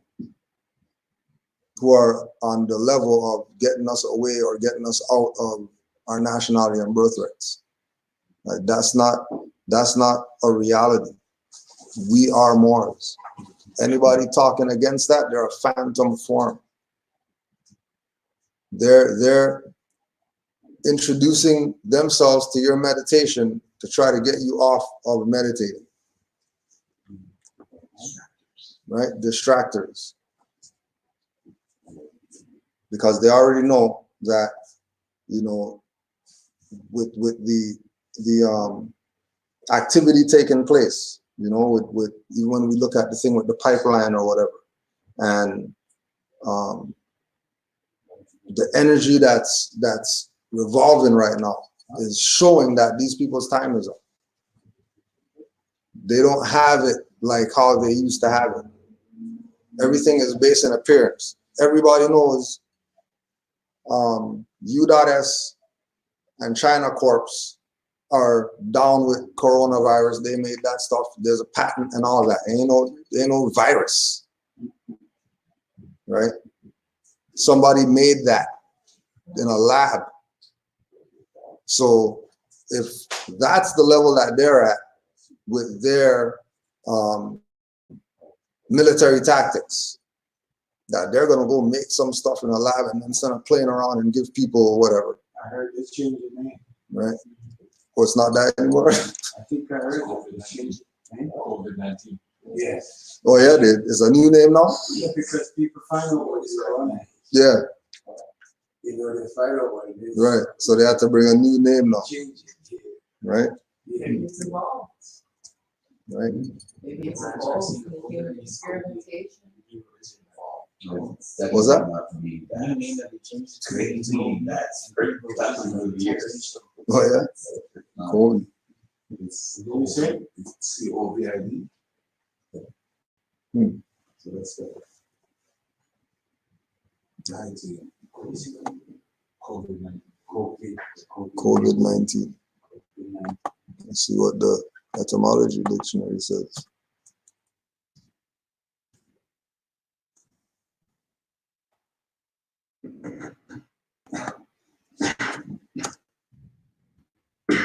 No COVID.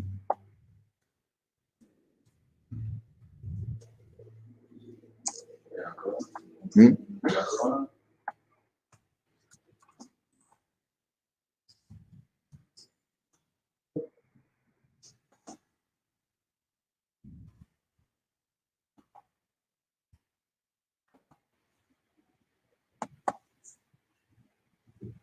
Corona, a crown. From Latin corona, a crown, a garland. A crown or garland bestowed for distinguished military service. With many extended senses in botany, anatomy, etc., a coronavirus is so called for the spikes that produce from its membranes and resemble the tines of a crown or the corona of the sun. The two crown constellations, Corona Borealis, according to the fable of the crown of Aridain, Corona Australis, are both Ptolemaic, astronomical sense of luminous circle observed around the sun during total eclipses from 1809. As a brand of Cuban cigar, 1876, the brand of Mexican pale lager, 1925.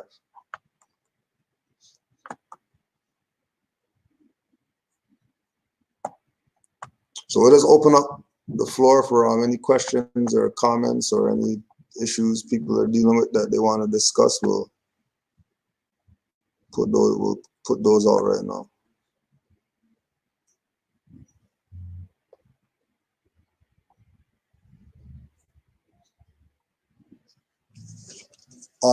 Any word on Hamilton? I was thinking end of March after, right after. Oh, after thing goes on? Okay. Right after, All right. Cool. same location. Oh, the community center spot there. Okay. All right. Cool. Yeah.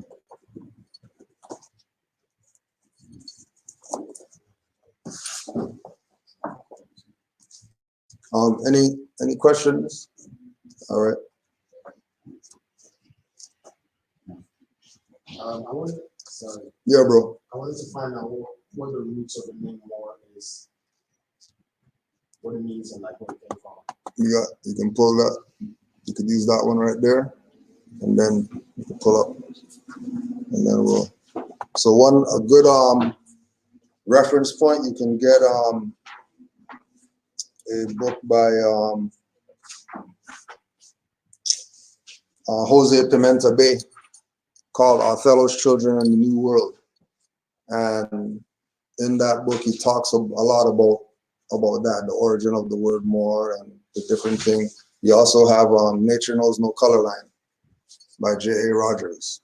That also, yeah, in the green up there, Jose Pimenta Bay. Yeah. This one. This type of you guys, that's the very struggle.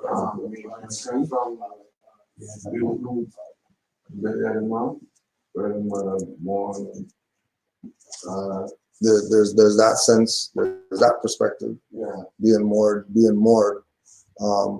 means being anchored.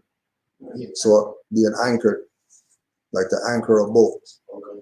to moor a boat is what they would call, to hold it so it doesn't, right? So if we use that perspective, the first place that we're anchored was to our mom. So in that sense, everybody's a moor from that perspective, because everybody was anchored to their mom. Yeah. Yeah. So that's from that perspective. With the name, you got English, that's gonna tell you whatever, and then if you do Spanish, it's gonna tell you whatever. If you do it Filipino, it's gonna tell you something. If you do ancient Kemetic, it's gonna tell you something. You do a law, it's gonna tell you something. So there's many different jurisdictions that define what more is, right? You want to hit yours? Okay. So this is the law definition. Black's Law Dictionary, 4th edition. An officer of a man who summons the courts for several sheddings. The office is similar to the English bailiff of 100. So what is that? So if we say to 100 bailiffs. More, if we say more from a law perspective, right? We have the power of the individual who we see that's in the court that, tells people to rise and brings the prisoners out and whatever. That's the power of a more in that jurisdiction. But they call them bailiffs today. But when you really look at it, it's really the power of the sheriff, because the sheriff comes from sharif, and sharif is an Arabic term that the Moors used to use, right? So when they say bailiff or constable or peace officer or whatever, he's really supposed to be deputized, and there should be a sheriff or there should be a Moor that sanctioned them to do whatever it is that they're doing. Which in most cases, we would say that, it's a dirty Moor that gave them that power, because they really weren't supposed to feed it off like that, right? So, and again, that's just dealing with the law perspective, right? And then if you have what you have there, that's gonna lead you into a different aspect of what a Moor is. We will integrate it in there more because the cut off on speech.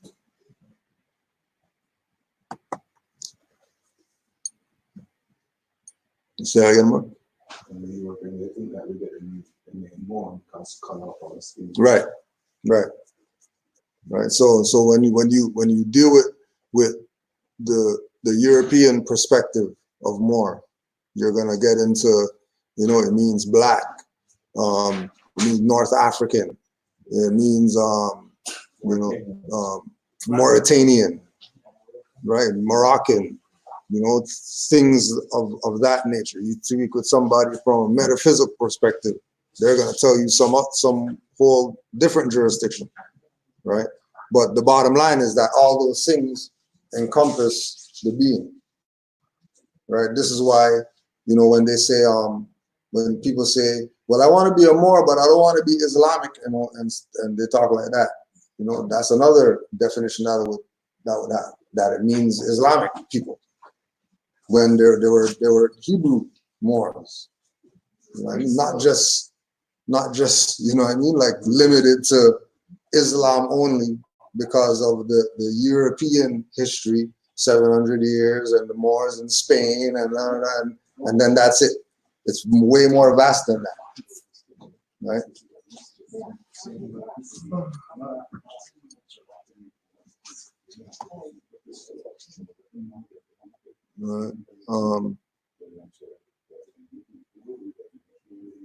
Like even with when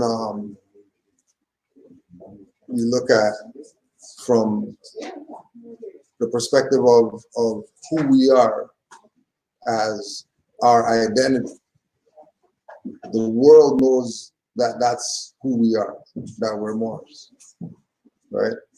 We don't. We think that we're all these other stuff.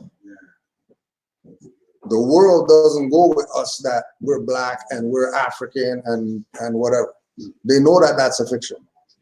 All the other nations, even the smallest, I go into their taxi and they tell me, what happened to your people?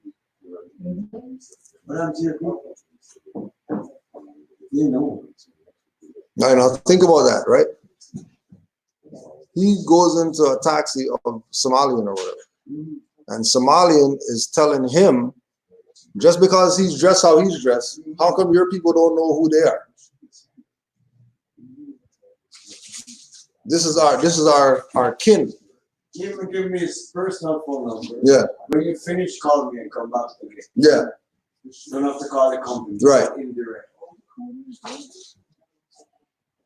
Right. Because that's the power of it. You know, the more Brother Sheldon, he had a friend from Ghana. That when he went to Ghana, he was with him, and everywhere he went, the dude's translating to Brother Sheldon what these people are saying when they walk into places. And he's like, "Oh my God, is it a prince or who is he?" And you know what I mean? Because that's not something that people don't know. People know that the fez is a crown. You know, our people are gonna see us there and they'll say, oh yeah, they might say Moors are Masons too. That'll be another aspect that they'll go down. When you say a Moor, you mean you're a Mason. Well, not really. Not really.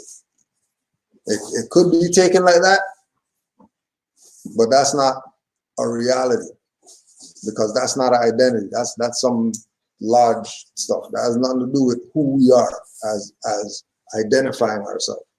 You know. Anybody else have any? What Moor is relative to?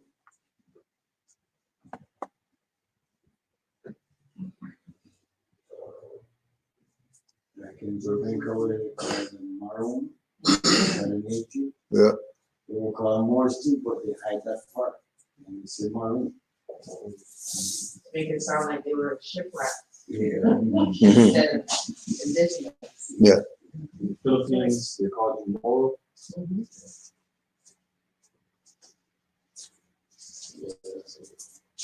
Yeah. Yeah. So what's the connection with like indigenous, like US and Africans, the Black Africans?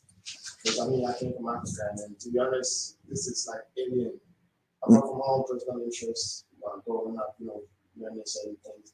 A lot of people I know are not like on this. Right.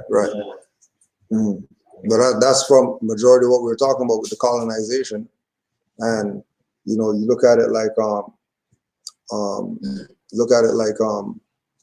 Berlin Conference, when the Europeans said we're going to start naming all the places or whatever. Now the people are calling their stuff the name that the European called it, but that's only on the surface.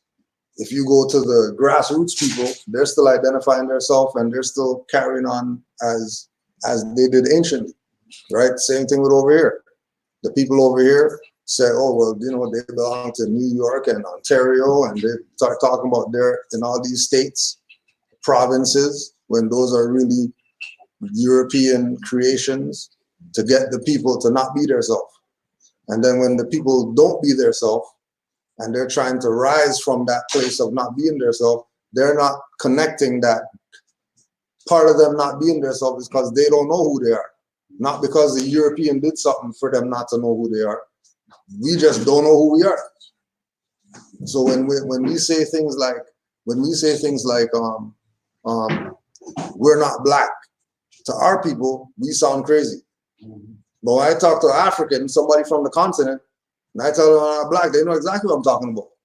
Because they know that they're Congolese, that they're Eritrean, that they're, you know what I mean, Somalian, and they got nationality. You know the one that told me about the Gold Coast. Mm. It's called, Yeah.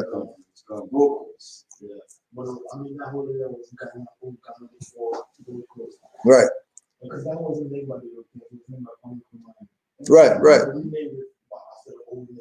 Right. But some countries were there, like Nigeria, Ethiopia never go into that. They never were colonized. And then there's this thing of you know the cross contamination of the old and the new. You know, Noble Drawley talks about it like you can't put new wine in old skins, right? So when you have situations like our people over here saying that we're the ancient Egyptians. Well, no, you're not. You're now. Like, what do you mean you're the ancient people if you're right now? You have to be something now, not the people that they're your descendants of those people. Those people are your ancestors, but you're not them. You're right now. And we're saying that the last name that we fell as in this time is Moors. So we have to rise as that name before we start claiming any other names. You know what I mean? So when you go to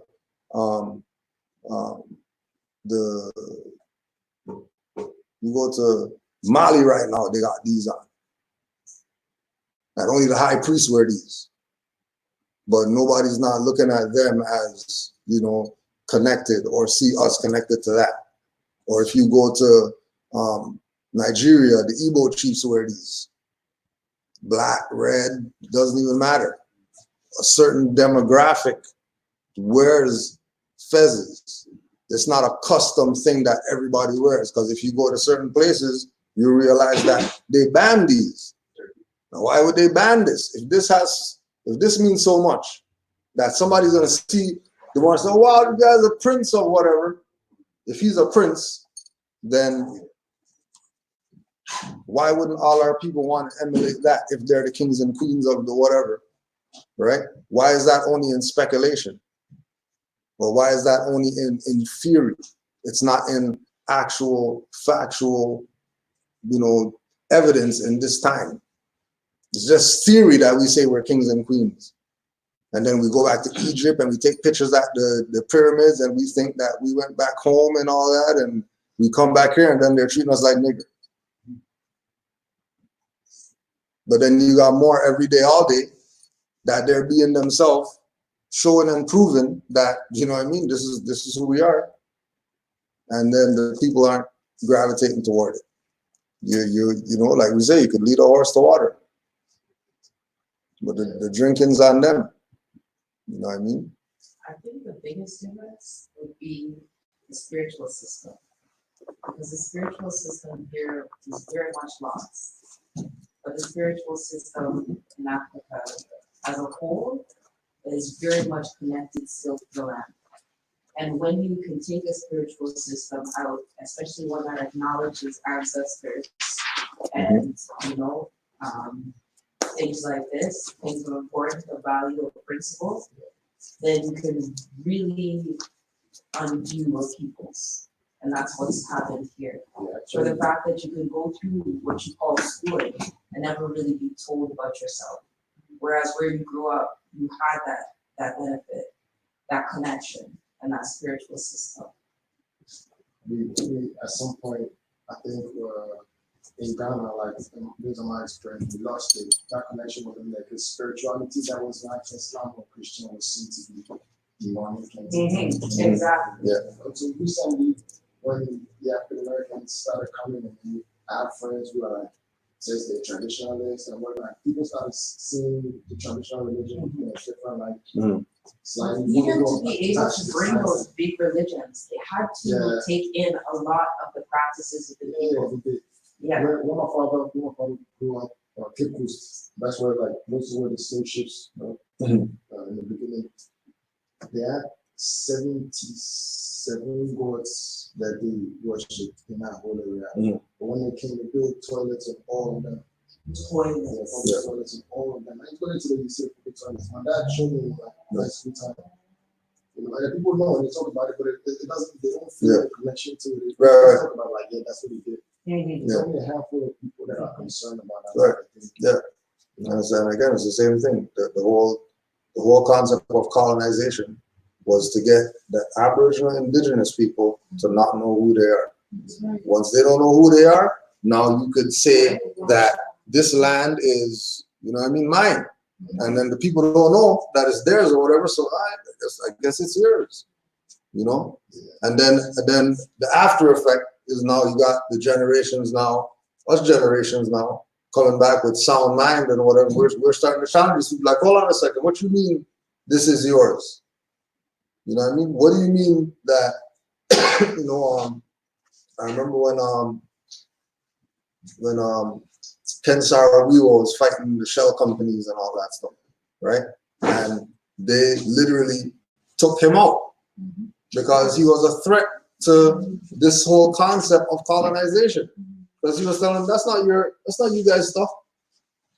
That's not your oil. That's not your land to go dig. That's not for you to put that pipeline there, right? Remember, they did that over there first. They just started doing that over here. Yeah.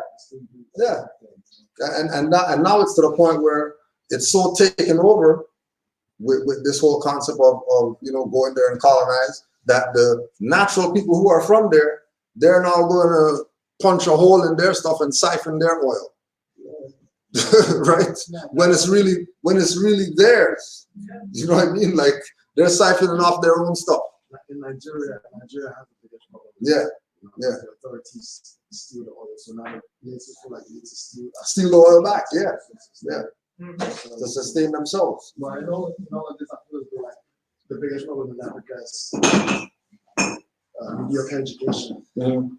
Mediocre education, because people come into politics and then they promise we're going to build schools. So they build 10 schools that are like on that level, low level, mediocre school. Right. And then they've delivered on that technically, but as far as the content of education and the quality of teachers and all of those things. It's not on par. It's not on par with the rest of the world. That type of people, right. That group of people, and those look like a large chunk of like that entire population. So India can take a mic and then control masses in Africa. From a politician to a preacher. Preachers are the worst now. Everywhere.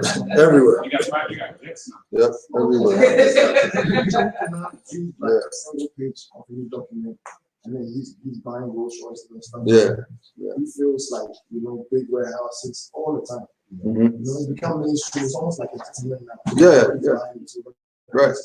Tied to like some sort of spirituality and religion, not fake religion or whatever. People, the mothers are giving it all. The women are the biggest recruiters. Right. Because our relatives who are paying attention to that thing and they're straining my personal relations with them. Because I feel like if you have that mindset, my children cannot come to your house because if they come, they're gonna pick it up. So those divisions are starting like on our personal level. Right. Omar, do you want to do your little update before? Wrap up here, but wanted to keep you guys in the loop. We are looking to get a petition going to the Organization of American States. And that is going to be along the lines of what we've been talking about here, which is the denationalization that they're doing to us. So certain Moors here, and this is some of the stuff of being active, not passive. Any Moors here who have basically been fallen prey to being denationalized, that would be either through, some kind of whatever incident would happen, navigating on the land, your house, any of that kind of stuff. We're looking for you guys to bring in your, your synopsises or your sort of affidavits that outline that activity. That will be inclusive of, the people that did these things to you, the situation, and any kind of supporting documentation. At this point in this room, I only see 1, 2, 3 people, 4 or 5 of us who have stood on that kind of level, which is saying that proclaiming your nationality and then having them violate that. We're going to be having a cutoff date of the first week in April, if not the second week of April, for you guys to get that documentation in. We're then going to be putting that petition through the Organization of American States. We're then, on top of that, we're looking either to the UN, and then furthering that maybe to the world courts and that kind of stuff. So the game is on right now. So for those 4, that would be the members that we know are here, that we want you guys to get that stuff together so that we can put this into a package. I have one that is serious. Oh, very good. So send me a bill for $600 for failure to identify. And they have my card, and they still send me bill. Right. So that's the kind of stuff. So, and ultimately, this is what this movement has been about. Kujo and I were going on about this in the thing. As I said, either this is some group that we get together here and play some backgammon, or we're looking to get ourselves back to where we are, which is on our land. And that's going to, as we know, these guys have been carrying on their stuff for years. Our parents and our parents' parents have gone through this. It's time for this to stop. Right now, we do know that all of that stuff has been corrupted and co-opted and all that kind of stuff. But ultimately, in 2020, we're calling it the More Survival 2020. We're looking at this point to start to get some kind of documentation going in entire levels. We're looking to meet the mayor, and we're looking to start getting some of this stuff documented and start putting these people into a corner now. So for the rest of us, what we're looking to try and tell you is that this is what this is. There's going to be some sheep and there's going to be some shepherds. So we're trying to make all of you shepherds and lead your own way. But for those that want to sit by and do whatever, that's fair enough. But remember, the spoils goes to those who are doing the work. So we're not saying that this isn't about bringing everyone up and all that kind of stuff. But ultimately, what this is about is understanding who you are, understanding who they are, and then starting to do work on that.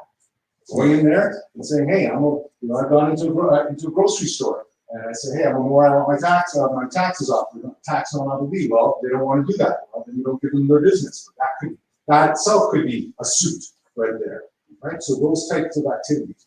So as I said, we're looking to get this done in April, first week or second week in April, to get at least a little bit of a sort of an idea of what stuff we got going on. We're also going to Montreal for our vernal equinox. And as I said, this year it's been 124 years. This is the earliest that the vernal equinox has ever happened. So we're going to be in Montreal. We've created a list here. We're looking to get a place out there. We've had certain people saying that, well, why do we have to go so far? I don't know. What we're looking also to do is to create a culture. Every other culture has a culture, right? They have Christmas, they have all these other things. We as Moors, we're starting to create our own culture, what we should be standing up for and wanting to sort of espouse to everyone. They have Ramadan, they have all this stuff. What do we have? Right? We need to start doing some of those things. So we have caravan. And we're having a lecture out there, and we're looking to make this suit. We're bringing the Moors from Ottawa, we're bringing the Moors from Montreal.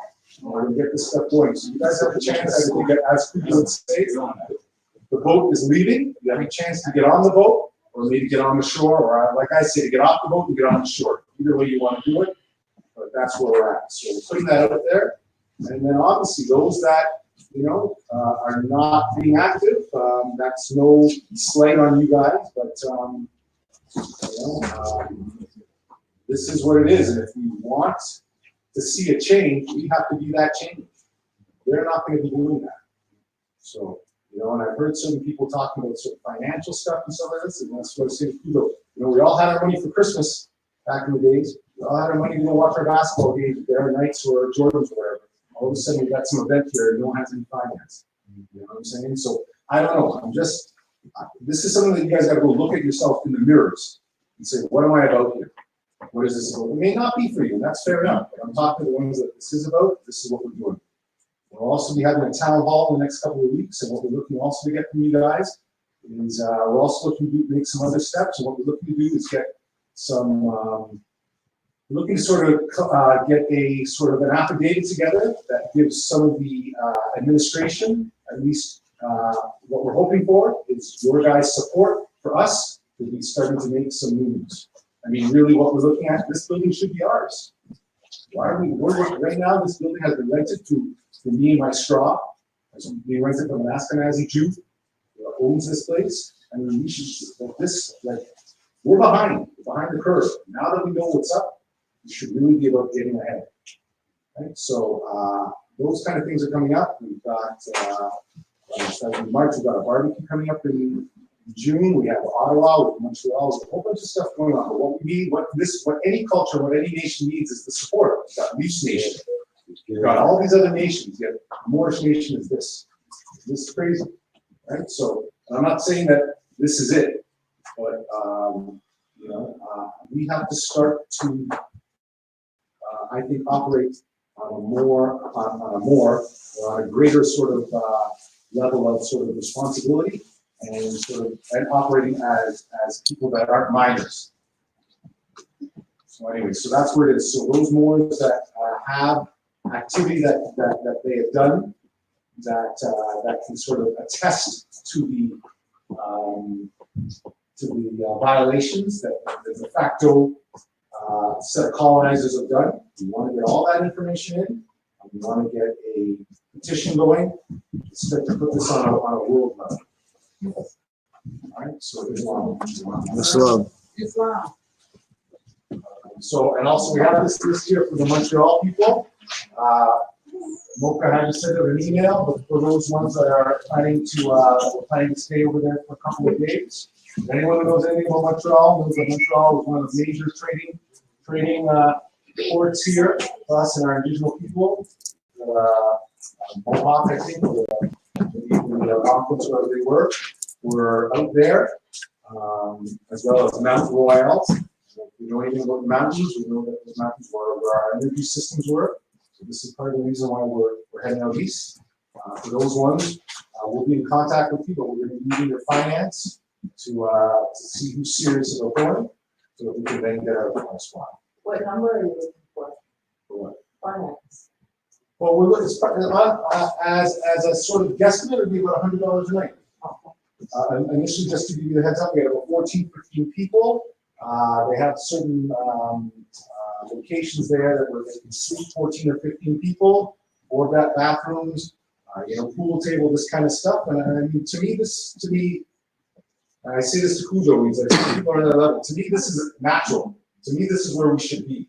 Shouldn't we be meeting up once a year in a place where we can hang out and just be Moors and kick our feet up?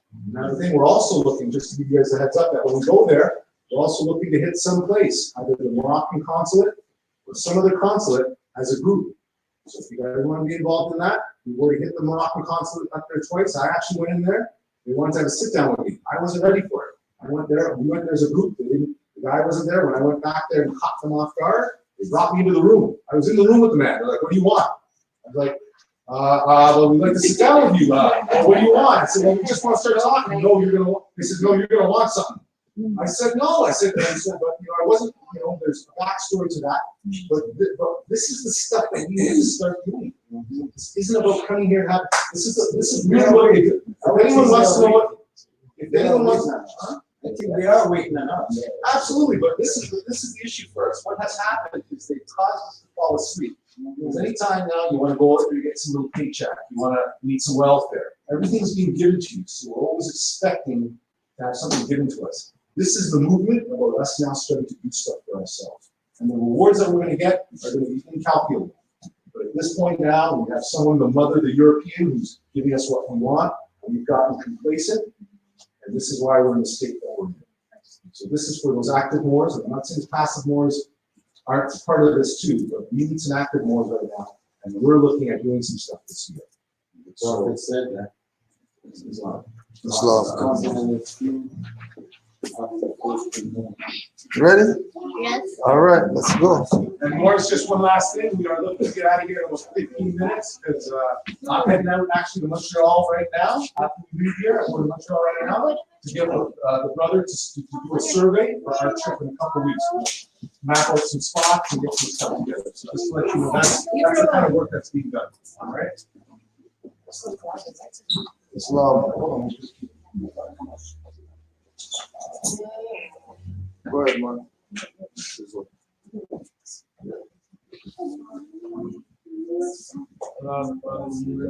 Allah, Father of the universe,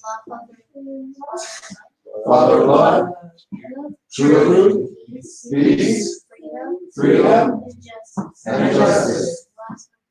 Allah, my protector, my guide, and my salvation. By night and by day, through the prophet, no neutrality. Islam. Islam was.